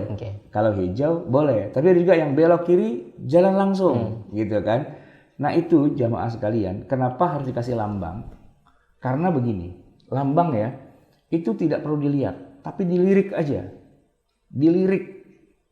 Dah sekali dengan tek gitu langsung paham. Karena kalau dengan kalimat, bayangkan itu rambu masih jauh, kita naik mobil dengan kecepatan 100, itu kalimatnya nggak bisa dibaca. Apa maksudnya? Maka dia kasih gambar S. Oh, nggak boleh berhenti, gitu kan? Gitu. Jadi harus bisa dibaca dari jauh. Karena kalau dalam kalimat yang panjang, rambu kok dalam kalimat yang panjang, itu kita harus berhenti dulu, set, direm, tarik rem tangan, terus kita baca. Oh, itu maksudnya. Nah, itu bukan rambu namanya. Itu namanya membaca, gitu kan? Nah, kalau rambu itu dia cukup dengan sekilas aja. Oh, misalnya ada jalan akan belok kanan atau belok kiri atau gimana, ada lambang begini, ada lambang begitu. Dengan lambang aja kita dia sebagai pengemudi mobil langsung tahu. Nah makanya orang nggak dapat SIM kalau dia nggak hafal rambu-rambu lalu lintas. Oleh karena itu orang tidak dapat SIM surat izin membaca Al-Quran kalau belum lulus dalam rambu-rambu Al-Quran. Begitu kira-kira. Oke. Kita lanjutkan Ustaz. Di nomor 11 ada rumus wakaf dengan huruf sin, itu artinya sakta. Artinya berhenti sejenak tanpa nafas selama 2 harokat. Kemudian ada rumus wakaf waqfah begitu. Artinya sama dengan sakta, hanya saja lebih lama sedikit. Namun rumus wakaf demikian hampir tidak dapat dijumpai pada terbitan Al-Quran masa kini. Sebab biasanya dihilangkan atau diganti dengan tanda rumus wakaf shad dan lam tadi itu. Yang selanjutnya ada rumus wakaf ini titik tuh gitu ya. Artinya diperbolehkan wakaf pada salah satu yang ada tanda wakaf titik 3. Nah ini titiknya harusnya 3, 1, 2, 3, kemudian 1, 2, 3 ada bentuk segitiga gitu. Saya tambahin lah yang benar di sini. Saya pegang Microsoft Word-nya ini kan. Oke. Baik, itu yang nomor 13. Kemudian di nomor 14 ada rumus wakaf kayak angka 5 atau gambar hati begitu. Artinya lafal yang di belakangnya ada tanda wakaf ini untuk selain kufiyun, yakni imam 7 selain Asim, Hamzah dan Kisai, dianggap sebagai bukan akhir ayat. Ini untuk Imam Nafi', Imam Ibnu Katsir, kemudian Abu Amr dan Ibnu Amir menganggap lafal yang di belakangnya ada tanda wakaf itu adalah sebagai akhir ayat. Ini terkait erat dengan ilmu qiraat sebenarnya. Itu gambarnya bundar gitu kan. Ini maksudnya apa nih? Gambar hati atau daun waru ya. Artinya lafaz yang di belakangnya kalau ada tanda rumus wakaf tersebut untuk selain yang kufiyun. Kufiyun itu kan 3 ya. Dari Imam 7 itu selain Asim, Hamzah, Kisai itu, nah itu dianggap bukan akhir ayat gitu. Misalnya apa itu contohnya ada pada firman Allah Subhanahu wa taala pada surat Al-Fatihah. Siratal ladzina an'amta 'alaihim. Nah, itu boleh wakaf. Tapi itu bukan akhir ayat. Nah, menurut qurra siapa. Tapi nanti menurut qurra yang lain memang itu akhir ayat. Jadi siratal ladzina an'amta 'alaihim itu ayat ke-6. Ghairil maghdubi 'alaihim waladdallin itu ayat ke-7. Tapi kalau kita kan Asim nih, hafaz. Itu bukan akhir ayat, itu satu ayat penuh tuh. Siratal ladzina an'amta 'alaihim ghairil maghdubi 'alaihim waladdallin itu satu ayat penuh begitu. Nah, untuk membedakannya dikasihlah gambar waru itu, gambar hati yang menunjukkan bahwa di sini emang sebagian ulama menganggap ini akhir ayat, tapi kalau kita nggak menganggap akhir ayat, tapi kalau mau wakaf boleh wakaf. Makanya kan panjang ini. Kalau imam yang baca Quran nggak buat suara napasnya udah capek gitu, Bayangin, habis khutbah satu jam. Dan itu baca, jadi imam. Nah, capek dia. Shiratal ladzina an'amta 'alaihim. Nah, dia ambil napas dulu kan. Nah, jadi kalau dia memang dasarnya qari, bacaan Qur'annya bagus, nafasnya kuat, dia bisa hajar itu. Shiratal ladzina an'amta 'alaihim ghairil maghdubi 'alaihim waladdallin. Nah, itu apa? Satu ayat yang tidak dipisah, tapi kalau mau wakaf boleh. Baik, itu terkait wakaf. Sekarang kita bahas yang ibtidak nih. Klasifikasi ibtidak berbeda dengan klasifikasi wakaf. Wakaf dapat diklasifikasikan berdasarkan keadaan qari atau membaca Al-Quran dengan tingkat kesempurnaan makna. Sedangkan ibtidak hanya diklasifikasikan berdasarkan tingkat kesempurnaan makna saja. Hal ini disebabkan oleh keadaan qari yang kadang-kadang tidak mempunyai pilihan sehingga terpaksa wakaf pada tempat yang tidak semestinya. Sementara dalam ibtidak ia bebas menentukan pilihan dari mana ia memulai bacaannya atau dengan kata lain ibtidak selalu ikhtiari. Boleh pilih dari mana saja gitu kan. Tapi kalau wakaf kan darurat, itu seringkali napasnya nggak nyampe. Boleh nggak ya saya berhenti di sini? Ya boleh sih, tapi dengan syarat ibtidaknya nanti harus diulangi lagi atau bagaimana. Karena ada yang wakaf dan kemudian dia ngulangi lagi dari mula. Karena dia pikir ini tanjakan cuma pendek, nggak tahu tanjakannya tinggi. Oh berarti dia mundur, baru dia gas sekencang-kencangnya biar dia sampai begitu. Nah itu ada wakaf yang sifatnya darurat gitu. Dengan demikian ibtidak diklasifikasikan menjadi 4 bagian yang hampir sama dengan klasifikasi wakaf ikhtiyari, yaitu tam, kafi, hasan, dan qabih.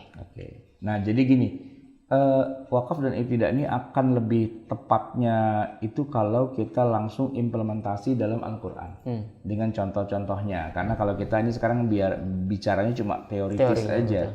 Teoritis itu ya sekedar sambil lalu, sekedar kenal ada istilah-istilah dan sebagainya. Tapi kalau mau yang lebih tepat itu, karena ini adalah kemahiran dalam membaca Al-Quran. Sama dengan kita bahas tentang makharijul huruf, kita bicara tentang sifatul huruf, kita bicara tentang nun mati ketemu apa, ada izhar, idgham, iqlab dan sebagainya kayak gitu. Itu semua akan lebih tepat kalau dari dalam aplikasi dan implementasi. Sedangkan kalau cuman diteorikan, kalau teorinya mah gampang itu sebenarnya ya, sekedar dihafal aja. Tapi banyak orang yang sudah hafal teori tapi dia nggak bisa implementasi gitu ya. Sebagaimana juga banyak yang implementasi tapi nggak tahu teorinya. Nah kira-kira lebih selamat yang mana nih? Di implementasinya dia bagus tapi dia nggak tahu teorinya. Jadi kalau disebut itu namanya wakaf apa? Waduh, wakaf apa ya? Nggak tahu saya gitu. Tapi dia berhentinya benar gitu kan. Ketimbang orang yang menghafal nama-nama wakaf dengan lambang-lambangnya, tapi begitu dia baca Quran dia berhentinya kacau. Ya tentu yang lebih implementatif gitu kan sebenarnya. Sama juga dengan tajwid ya. Apa hukumnya baca misalnya wajah itu, ya dia baca bener, panjang itu, wajah. Itu nama madnya mad apa? Waduh, saya nggak tahu itu, tapi kebacanya harus begitu. Nah itu lebih bagus daripada dia hafal nama-nama mad dengan segala macam ketentuannya, tapi begitu baca wajah, ya salah kan gitu. Waladdallin, itu mad apa? Waduh, mad apa ya? Nggak tahu dah gitu, tapi bacanya bener. Nah, itu lebih bagus daripada ini mad arid li sukun, ini mad itu. Wah, banyak dia hafal semua nama-nama mad, begitu dia baca Quran waladolin. Nah, itu kan kacau. Itu jadi wakaf ibtidak juga gitu juga ya. Dia lebih bagusnya orang itu menguasai secara praktek walaupun dia nggak tahu teori nama-nama istilahnya, tapi akan lebih bagus lagi kalau dia tahu prakteknya dan dia juga bisa menyebut secara nama-nama istilahnya. Saya ini Ustaz Wildan, kalau jalanan di kota Jogja saya hafal. Saya udah ubak-ubak kota Jogja itu, hafal saya.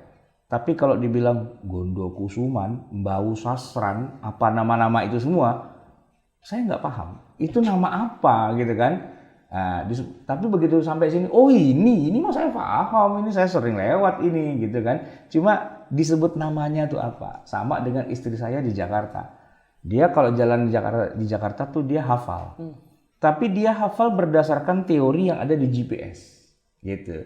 Kalau saya bilang satu daerah, misalnya saya bilang apa? Cawang. Cawang. Cawang apa Cawang?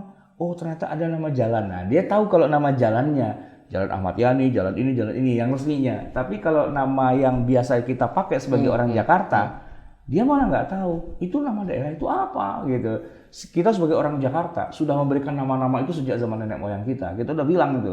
Ya bahkan perempatan Kuningan, antum tahu nggak perempatan Kuningan? Gatot Subroto, Mampang Kuningan, perempatan itu. Itu nama perempatannya apa? Apa itu? Enggak, antum sebagai orang, ya enggak. Kalau misalnya antum naik motor bocor di situ lalu bilang nelpon gitu. Antum ada di mana? Antum nyebut apa? Saya flyover Kuningan gitu. Flyover Kuningan. Iya, tapi kita orang situ asli, kita akan bilang, "Itu loh di PN Timah." PN Timah. PN Timah apa PN Timah? Oh, dulu di situ pojokan ada gedung dan gedung itu punya PT Timah, PN Timah. Dan kita bilang di perempatan PN Timah itu loh. Oh, PN Timah. Nah, ya sekarang sudah berubah tuh namanya gitu kan. Sama Darul Ulum ini, kalau dulu orang bilang itu di mana? Gang Jidul. Gang Jidul. Jidul itu siapa? Jidul itu yang punya masjid itu loh. Nah, masjid yang ada sekarang itu yang dulu yang dirikan tuh Haji Abdullah. Haji Dul. Nah, gangnya itu masuk gitu dari pinggir jalan ke sana itu yang sekarang cuma muat satu mobil, itu namanya Gang Haji Dul, Gang Jidul. Di masa lalu orang Kuningan ini semua tahu Gang Jidul itu gitu loh. Tapi orang yang orang yang hidupnya zaman sekarang, antum tinggal di sini, itu kalau dibilang DU di mana? Di Gang Jidul. Gang Jidul nggak tahu. Tapi kalau bilang DU, oh ya DU tahu gitu kan. Itu namanya kan berubah-berubah begitu. Penyebutannya itu berubah-berubah. Nah, jadi antara yang di lapangan dengan yang diteorikan tuh kadang-kadang suka orang tuh nggak nyambung gitu ya. Dia tahu lokasinya, dia tahu bagaimana ketentuannya, tapi dia nggak tahu namanya. Itu masih lebih baik sebenarnya daripada orang yang tahu teorinya tapi dia nggak bisa prakteknya. Gitu. Minimal kalau orang belajar berenang tuh ya, walaupun dia nggak tahu nama gayanya apa, tapi minimal dia tidak tenggelam. Nah, daripada yang menghafal semua nama-nama gaya, begitu masuk langsung kelelep. Baik, Ustaz. Kita sampai di bagian akhir dari PDF kita hari ini, Ustaz. Kita masuk di poin kesimpulannya. Terdapat perbedaan konsep Rasul Utsmani, tanda baca, tanda wakaf dalam Mushaf Al-Quran Standar Indonesia dengan Mushaf Al-Quran Madinah. Nah, ini masalah kita. Bagi masyarakat awam yang sudah terbiasa dengan Al-Quran Standar Indonesia, itu akan merasa sukar ketika membaca Al-Quran Madinah karena varian tanda bacanya itu lebih rumit dibandingkan dengan Al-Quran Standar Indonesia. Ya. Dapat diketahui bahwa sumber-sumber yang dijadikan pedoman penulisan Mushaf Al-Quran Madinah yaitu At-Tiraz fi Syarh Dhabtil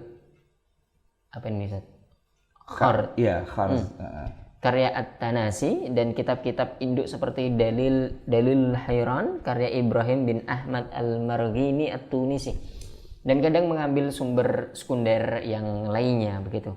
Dengan demikian Mushaf Al-Quran yaitu Mushaf Al-Quran Standar Indonesia dan Mushaf Al-Quran Madinah dapat disimpulkan bahwa konsep harokat dan tanda baca Mushaf Al-Quran Madinah merujuk dari kitab At-Tiraz fi Syarhil karya Tanasi tadi itu sebagai rujukan akademisnya, sedangkan Mushaf Al-Quran Standar Indonesia itu belum memiliki rujukan akademisi sebagaimana Mushaf Al-Quran Madinah.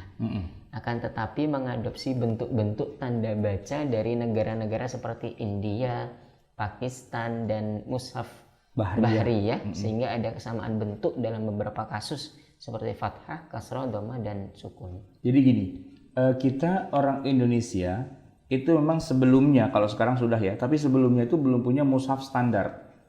Ya. Jadi mushaf yang beredar itu adalah mushaf yang dibawa oleh orang dari berbagai negara. Sumber-sumber itu ada yang dari Pakistan atau India gitu ya, karena dulu kan India Pakistan jadi satu. Terus ada juga yang dari Bahriyah. Bahriyah itu sebenarnya dari Turki. Ya, cuman karena jadi gini, angkatan lautnya armada Turki itu punya percetakan Al-Quran. Lalu disebarkan kemana-mana, dia kasih lambang logonya adalah lambang angkatan lautnya dia. Maka kita bilang itu mushaf Bahriyah, padahal itu angkatan lautnya Turki. Sebenarnya itu mushaf Turki gitu. Insya Allah nanti kita akan bahas besok itu mushaf-mushaf yang berkembang di seluruh dunia di zaman modern itu. Nanti ada mushaf Bombay India, ada Jadi Bombay itu bukan cuma film India ya, tapi mushaf juga ada dari sana dengan segala macam tanda-tanda baca dan alamatul waqaf wal ibtida'nya. Nah kita di Indonesia karena kita nggak punya standar mushaf sendiri gitu kan, maka satu mushaf dengan mushaf yang lain karena sumbernya dari berbeda-beda itu jadi kacau. Terakhir yang datang tuh mushaf dari Madinah dengan lambang bacaan atau dengan tanda-tanda baca serta tanda wakaf itu yang berbeda lagi. Nah yang di Indonesia, yang dicetak di Indonesia ini kebanyakan dari luar juga sih sebenarnya, tapi dari sumber yang berbeda-beda. Oleh karena itu nanti ke depannya kita mau bicara tentang mushaf standar Indonesia yang resmi, inilah yang punya Indonesia dengan tanda-tanda wakaf yang sudah kita sepakati, sehingga nanti siapapun orang mau mencetak Al-Quran di Indonesia itu harus mendapatkan atau seragam lah cara pencetakan penulisan tanda-tanda wakafnya dan sebagainya begitu. Oke. Baik, ini terakhir juga saran peninjauan kembali tentang Rasm Utsmani dan tanda wakaf mushaf standar Indonesia. Peninjauan kembali tentang terjemah Kemenak agar selaras dengan tanda wakaf yang dipergunakan. Kemudian yang poin B, sekiranya Lajnah Pentasihan Al-Quran Kemenak RI dan lembaga-lembaga kajian Islam secara khusus tentang kequranan ini ikut andil mengembangkan dan melestarikan secara khusus kajian disiplin ilmu tajwid, ilmu qiraat, ilmu rasm dan ilmu dhab serta kajian wakaf, tentu menjadi oase di tengah-tengah kekeringan ilmu masyarakat dan akademisi secara khusus. Ya. Sehingga dengan demikian mereka mendapatkan pengetahuan yang mumpuni terhadap disiplin ilmu-ilmu tersebut, dengan atau lembaga-lembaga tersebut ikut andil menjaga keotentikan dan keaslian bacaan Al-Quran dengan kualitas tartil yang unggul, qiraat dan teks mushaf Al-Quran. Ya, jadi harapannya adalah kalau bisa kita punya standar penulisan mushaf sendiri, dan insya Allah pada pertemuan berikutnya nanti kita akan membahas standar mushaf standar Indonesia. Ya, sudah ada. Alhamdulillah, yang banyak orang nggak tahu, gitu kan? Banyak orang nggak tahu. Ini bukan berarti melanggar Rasm Utsmani, justru malah lebih ke Rasm Utsmaninya lebih kuat, tapi juga dengan tanda dhabt yang sudah distandarisasi, juga dengan tanda wakaf ibtidak yang sudah distandarisasi, ya kira-kira mirip di zaman Khalifah Utsman lah gitu. Nah kita punya itu sehingga nanti siapapun percetakan di Indonesia kalau mau nyetak dia harus sesuai dengan standar penulisannya. Rasmnya sudah rasm Utsmani, ya sudah lebih sesuai dengan wahyu yang ditulis di zaman Nabi itu. Cuman tanda-tanda baca, ya ilmu dhabtnya juga sudah pas. Kemudian tanda-tanda wakaf dan sebagainya itu punya standar rujukan sehingga sudah bisa dikenali dan tidak liar gitu. Tidak liar itu maksudnya tidak asal comot gitu ya, tapi sudah standar, sudah baku begitu. Itu kedepannya insya Allah kita akan bahas tentang mushaf standar Indonesia. Baik Ustadz, insya Allah kita selesai dari buku PDF Al-Waqfu wal Ibtida ini, kita masuk di sesi diskusi Ustadz ya, dan tanya jawab. Bagi Bapak Ibu yang dirahmati Allah Subhanahu wa Ta'ala punya pertanyaan atau punya informasi tambahan begitu, bisa menuliskannya di kolom Zoom grup chat kita, atau juga bisa langsung angkat tangan supaya bisa langsung berinteraksi dengan Ustadz pada pagi hari ini begitu. Saya akan lihat di layar, insya Allah Ustadz Solihin bisa tampilkan pertanyaannya. Oke, pertama dari Pak Yudis ini Ustaz. Ya. Assalamualaikum Ustaz, mau bertanya, apakah tanda wakaf dan ibtida ada perbedaan antara mushaf satu dan lainnya? Ya, pasti. Pastilah. Iya. Tergantung standarnya yang bikin siapa. Ya, karena setiap negara bisa saja bikin standar sendiri-sendiri. Bombay atau India, Pakistan tuh bikin, nanti Bahriyah atau Turki itu bikin, Madinah juga bikin, dan kita juga Indonesia bikin. Tiap negara beda-beda karena mujtahidnya atau para ulama yang menulis tentang ilmu wakaf wal ibtidah itu juga kan banyak, nggak cuma satu. Cuma jangan asal comot. Jadi kita harus pastikan kalau saya pakai wakaf ibtidaknya versinya siapa, gitu kan? Ya itu sudah yang dipakai, jangan loncat-loncat. Nah, kita nih selama ini di Indonesia tuh sebelumnya belum pernah, tapi sekarang alhamdulillah kita sudah punya. Maka kalau ada yang bilang, aduh saya susah nih baca mushaf Madinah, tanda wakafnya nggak sesuai. Lah iya, makanya hati-hati. Harusnya nanti kita bilang kepada orang yang nyetak Quran di Madinah, gitu ya. Anda kalau mau nyetak Quran, apalagi udah terjemahan bahasa Indonesia, mushafnya itu Anda harus ambil dari kami. Jadi kita bikin mushaf yang rasemnya, dhabetnya, wakaf ibtidaknya itu semua sudah kita sepakati begini. Nah, naskah ini kita kasih kepada percetakan Quran di Madinah. Anda kan mau nyetak Quran buat kami kan? Nah, ini loh kami sudah buatkan aturan mainnya. Sehingga nanti kalau dia cetak dikasih kepada jamaah haji umrah Indonesia itu tidak bingung gitu. Jadi bukan cuma resem, tapi juga tanda-tanda baca. Sekaligus juga al-waqfu wal-ibtida. Nah, harusnya begitu. Cuma kata mereka, mana kasih kami dong ketentuannya, standarnya. Nah kita nggak bisa ngasih, kan lucu. Makanya kita bikin, lalu kita kasih ke mereka. Nanti terbitan itu sudah mushafnya sudah sesuai dengan standar yang kita sepakati di Indonesia. Baik. Pertanyaan lanjutan masih dari Pak Yudis. Bagaimana untuk amannya mengakhiri pembacaan ayat Al-Quran untuk orang yang awam jika pada akhir ayat itu tidak ada tandanya? Ya amannya sih dia ngetes di depan guru Al-Quran. Apakah saya bacanya sudah benar atau belum? Makanya di situ nanti namanya orang belajar Quran itu kan ada sanatnya, talaqi. Anda belajar baca Quran kepada siapa, di depan siapa, dan apakah bacaan seperti itu sudah dianggap sah gitu atau belum, ya kan? Nah, banyak kita di Indonesia ini kebanyakan belajarnya hanya pakai buku, pakai mushaf, pakai kaset. Nah, tidak ketahuan siapa gurunya. Nah, jadi nggak ketahuan. Ini saya baca begini udah bener belum gitu kan? Nah, siapa guru Anda? Nah, itu yang Anda harus rujuk kan begitu ya. Misalnya saya di kuliah dulu kita punya dosen Ustadz Al-Qari namanya. Terus kita baca Quran itu kita ragu-ragu. Ini bener nggak ya bacaan kayak gini ya?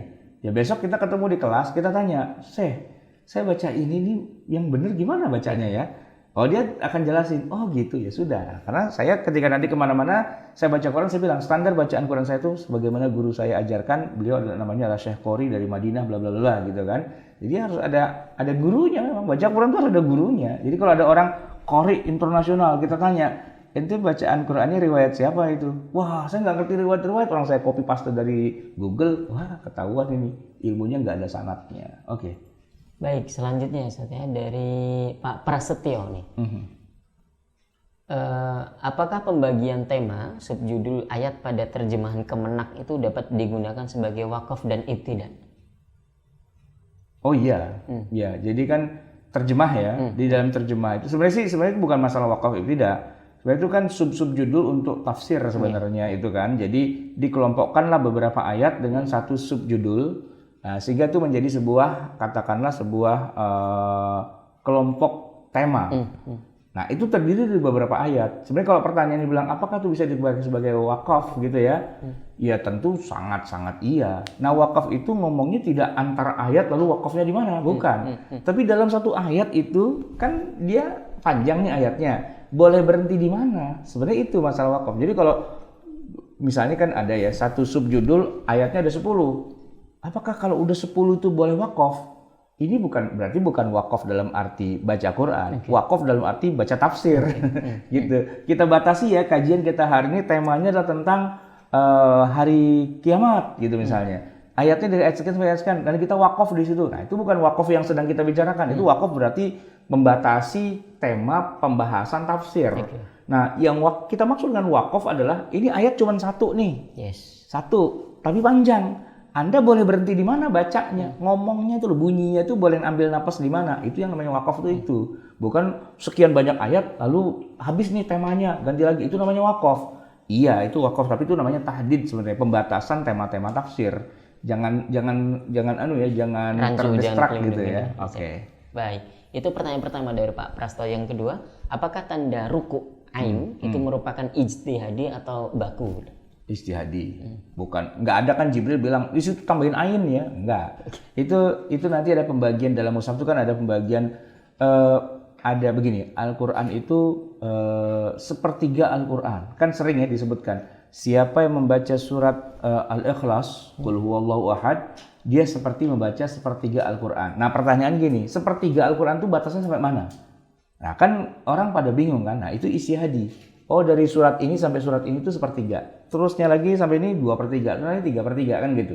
Tapi ada juga yang Quran tuh dibagi menjadi 10 karena ada orang menyelesaikan khatam Quran dengan 10 hari. Ada juga yang menyelesaikan khatam Quran dalam 3 hari. Nah 3 hari itu berarti sama mana sampai mana kan, jadi ada pembagian-bagian. Ada juga yang menghatam Quran sampai 30 hari. Oh berarti dibagi menjadi 30 potongan-potongan yang kita sebut dengan juz gitu kan. Nah juz nanti dibagi lagi menjadi robo apa dan sebagainya. Nah itu semua sistematika bagaimana mengiris-iris ayat Quran menjadi sepersekian dan sebagainya itu sifatnya ijtihadi. Termasuk juga mana kata yang pas di tengah-tengah Quran. Kalau Quran kita zaman dulu tulisannya pas di surat Al-Kahfi wal yatalattaf dikasih warna merah. Oh, berarti itu tengah-tengah Quran. Jadi kalau Quran mau kita bagi dua, separuh dan separuh, tengah-tengahnya itu pas kata-kata wal yatalattaf. Tapi itu ijtihadi. Artinya Nabi tidak pernah mengatakan, ingat ya, wal yatalattaf itulah tengah-tengah Quran. Nabi nggak pernah ngomong gitu. Kalau Nabi ngomong begitu namanya tauqifi. Tapi kalau Nabi nggak pernah ngomong gitu, tapi kemudian para ulama dengan ijtihad mereka menemukan ini yang tengah-tengah Quran persis nih. Nah, ini berarti kan sifatnya ijtihadi. Maka pembagian juz, pembagian rubu', bagian ain, pembagian macam-macam itu pembagian seperti itu sifatnya ijtihadi. Gitu. Baik. Terima kasih. Nanti setiap mushaf yang diterbitkan pasti beda-beda.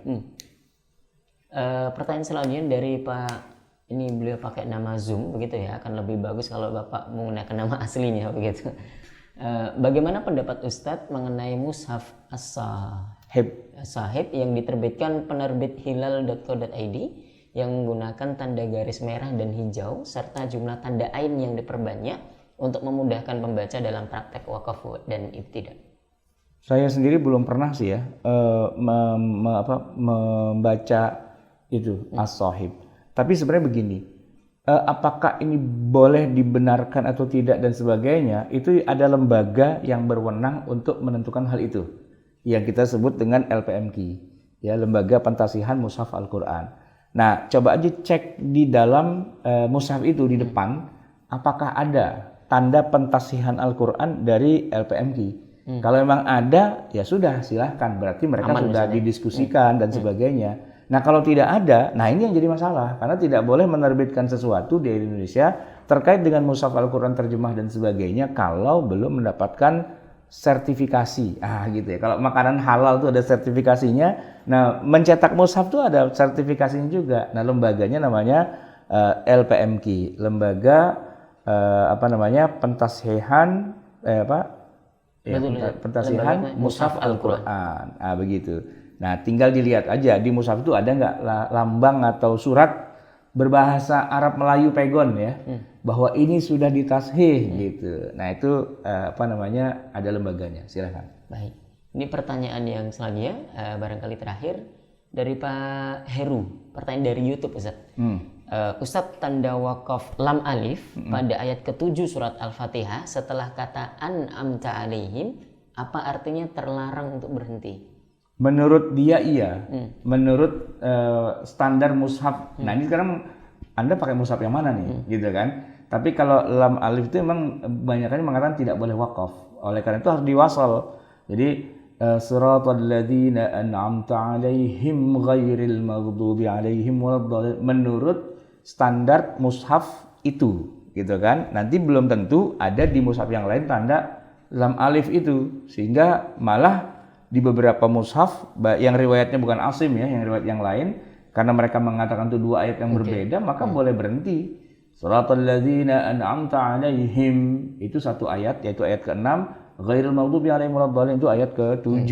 Nah, jadi tiap mushaf punya tanda baca yang beda-beda, termasuk wakaf ibtidaknya beda-beda, bahkan riwayatnya pun beda-beda.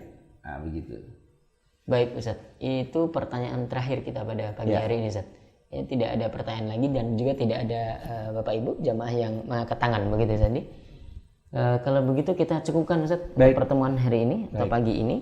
Insyaallah nanti akan ditutup dengan doa dipimpin oleh Ustaz Ahmad Sarwat. Bapak Ibu yang dirahmati oleh Allah Subhanahu wa taala, terima kasih sudah berkesempatan lagi atau tetap istiqomah menyaksikan Sekolah Fikih Live di Ilmu Al-Quran dan Tafsir kita hari ini. Kita hari ini belajar tentang Al-Waqfu wal Ibtidah. Mudah-mudahan bisa kita lanjutkan di pertemuan berikutnya. kita tutup dengan doa kafaratul majelis untuk kemudian nanti dilanjutkan dengan berdoa bersama Ustaz Ahmad Sarwat. Subhanakallahumma bihamdika asyhadu an la ilaha illa anta astaghfiruka wa atubu ilaik. Tafadhal Ustaz. Bismillahirrahmanirrahim. Alhamdulillahirabbil alamin hamdan yuwafi ni'amahu wa yukafi'u mazidah.